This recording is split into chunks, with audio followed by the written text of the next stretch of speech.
शक्ति थोड़ी आके बताएगी कि आप हमारी साधना करो।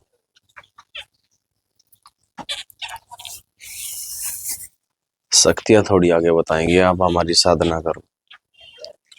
हर इंसान का जन्म हुआ है, उसी कुल में तो जन्म हुआ है, मानव कुल में। इंसान का जन्म ही तो लिया है। सभी को मिली है शक्तियां, उनका यूज करना आना चाहिए। सबसे बड़ी शक्ति तो उनको 3 प्रकार की मिली है। सबसे बड़ी शक्ति,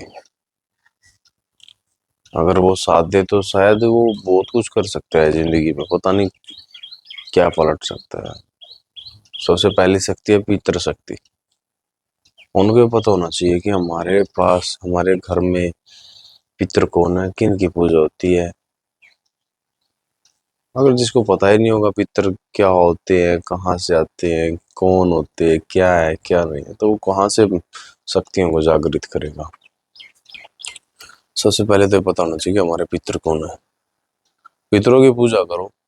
उसके बाद में कुल देवी, ये पता लगाओ कि कुल देवी कौन सी है। फिर ये पता लगाओ कि कुल देवता कौन से है। पहले तो जिसको पितरों का ही नहीं पता, पितरों का कैसे पता लगता है? पितरों का तब पता लगेगा जब आपकी जैसे शादी होगी, तो आप ये देखो कि आपकी जो धोक है वो कहाँ कहाँ पे लगी हुई है, कुल देवता कौन से हैं। तभी इन सभी चीजों का पता लगेगा आपको।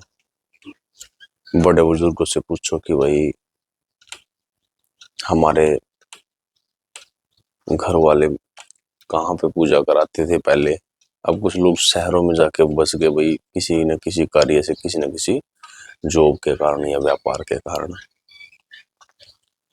तो धीरे धीरे अपने कुल देवी कुल देवताओं को भूल के अपना, जहाँ जिस शहर में रह रहे हैं उस शहर में अपने मंदिर में जाते हैं, पूजा करते हैं।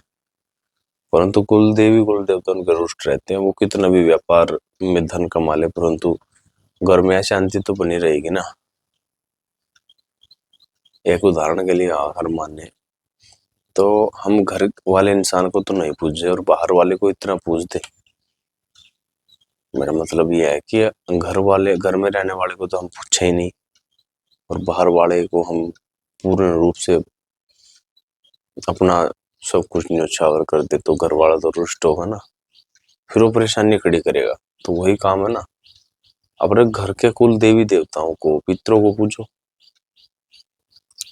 अब वही नहीं पता आपने तो फिर क्या मतलब सुख शांति आपके घर में आएगी? मुझे तो लगता है आपके घर में सुख शांति आएगी।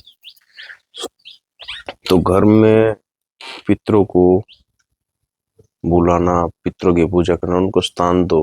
अगर आप कहीं दूर हैं और परमानेंट आप कहीं बाहर रह रहे हैं तो उनको स्थान दे दो। कोई लंबी चौड़ी जमीन थोड़ी मांगते हो,